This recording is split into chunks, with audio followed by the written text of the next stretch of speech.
Atong unang i-check ma'am kay kaning date.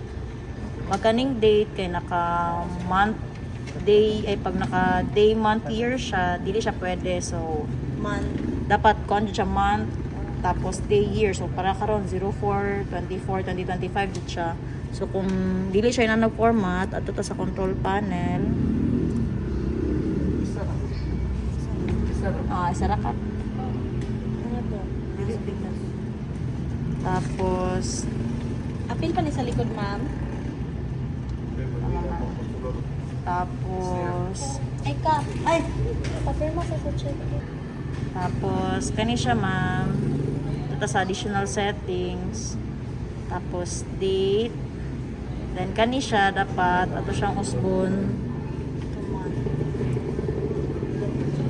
month/dd/yy. So kayo Month jud siya dapat. ma'am. Dapat duha tapos /dd/yy yun siya ma'am.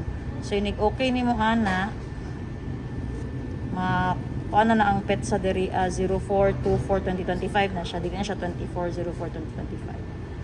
Tapos i-install na nato siya ito sa local disk C, tapos kaning regular ASIC disk kaning 64-bit mo na to installer, tapos kaning setup, tapos kutob sa na yung mga kuanong i-accept lang siya nya, yes lang siya.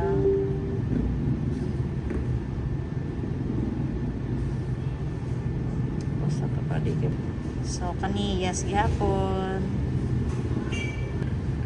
So kani next. Tapos next. Then next gihapon. Tapos yes na po. Pag inani has been successfully installed, close na nato siya. Tapos i-X na nato ni.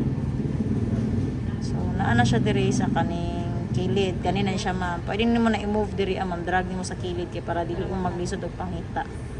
Dala na siya. I-open na to siya. Muna na siyang lagyan ma'am. Tapos stop na to siya.